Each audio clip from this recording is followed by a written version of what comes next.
বাড়িতে যদি থাকে চিকেন তাহলে বিনা ঝামেলা ঝঞ্ঝাট ছাড়াই তৈরি করে ফেলুন চিকেনের এই রেসিপিটা। শুরুতেই বলে দিই আজ বানাচ্ছি টমেটো চিকেন। কি কি লাগছে তবে চলুন দেখে নেওয়া যাক। বেশ খানিকটা চিকেন নিয়ে নিয়েছি, আর তার সাথে মশলার মধ্যে নিয়ে নিয়েছি পেঁয়াজ কুচি, টমেটো বাটা, রসুন আর কাঁচা লঙ্কার পেস্ট, আর নিয়ে নিয়েছি গোটা জিরে আর আদা দিয়ে মিক্সিতে একটা পেস্ট রেডি করেছিলাম সেটা।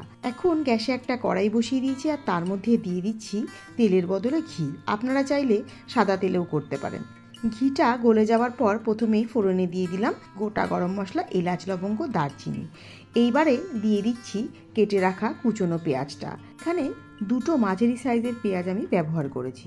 এবার ঘিয়ের মধ্যেই পেঁয়াজটাকে বেশ লাল করে ভেজে নেব, কারণ আলাদা করে বেরেস্তা ব্যবহার করছি না। পেঁয়াজটা ভাজার সময় কোনো রকম নুন ব্যবহার করিনি, কারণ নুনটা দেওয়ার পর সাথে সাথে পেঁয়াজটা নরম হয়ে যাবে, ঠিকভাবে পেঁয়াজ বেরেস্তাটা তৈরি হবে না। এই কারণে খানিকক্ষণ পেঁয়াজটাকে এইভাবেই ভেজে নিয়ে শেষের দিকে নুনটা দিয়ে দেবো।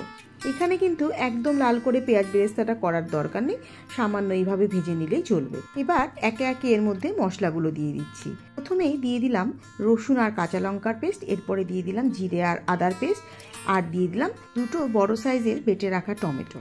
এইবার দিয়ে দিলাম মাংসটা, আর তার মধ্যে গুঁড়ো মশলার মধ্যে দিয়ে দিচ্ছি বড় চামচের 1 চামচ ধনে গুঁড়ো, ওই চামচেরই হাফ চামচের একটু বেশি গোলমরিচের গুঁড়ো, আর হাফ চামচ মতো কাশ্মীরি লাল লঙ্কার গুঁড়ো, হাফ চামচের একটু বেশি হলুদ গুঁড়ো, আর সামান্য পরিমাণে গরম মশলার গুঁড়ো। এবারে গ্যাসের ফ্লেমটা হাইতে দিয়ে 3-4 মিনিট মতো মাংসটাকে রান্না করতে হবে।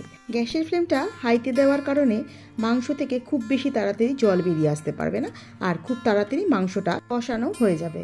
এই সময় যেহেতু গ্যাসের ফ্লেমটা হাইতে দেওয়া থাকবে, বারে বারে নাড়াচাড়া করে মাংসটাকে রান্না করতে হবে, না হলে অনেক সময় নিচে লেগেও ধরতে পারে। মাংসটা মোটামুটি প্রায় কষে এসেছে, এর থেকে একটা তেলও ছেড়ে বেরিয়ে এসেছে। গ্যাসের ফ্লেমটা লো টু মিডিয়ামে দিয়ে আবারও 2 থেকে 3 মিনিট রান্না করে নেব। এবারে এর মধ্যে দিয়ে দিচ্ছি সামান্য পরিমাণে টেস্টের জন্য চিনি। আবারও চিনিটাকে বেশ ভালোভাবে মিশিয়ে নিয়ে খানিকক্ষণ নাড়াচাড়া করে নিয়ে এরপর এর মধ্যে দিয়ে দেব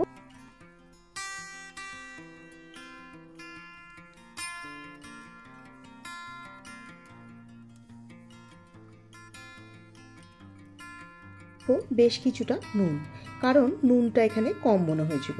এবারে দিয়ে দেবো একটা গোটা টমেটো কোচানো।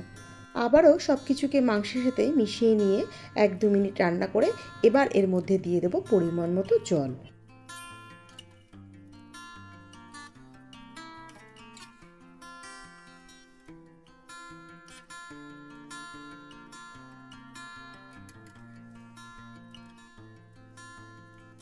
জলটা দেবার পর একবার ফুটে উঠলে ঢাকা দিয়ে আবারও 3-4 মিনিট রান্না করে নেব, যাতে মাংসটা পুরোপুরি বেশ ভালোভাবে সেদ্ধ হয়ে যায়। এর আগে কখনো যদি টমেটো চিকেন বাড়িতে না বানিয়ে থাকেন তাহলে বলবো একবার ট্রাই করতে, কারণ খুব বেশি মশলা বা কোনো রকম ঝামেলা ছাড়াই এই চিকেনটা এত ভালো হয় খেতে, না খেলে এর স্বাদ বুঝতেই পারবেন না। রান্নাটা হয়ে গেছে, নামিয়েও নিয়েছি।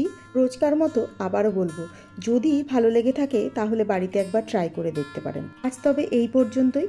সবাই খুব ভালো থাকবেন, সুস্থ থাকবেন, পাশে থাকবেন। আর যদি আজকের এই রান্নাটা আপনাদের কাছে ভালো লেগে থাকে তাহলে একটা কমেন্ট করে জানাতে ভুলবেন না।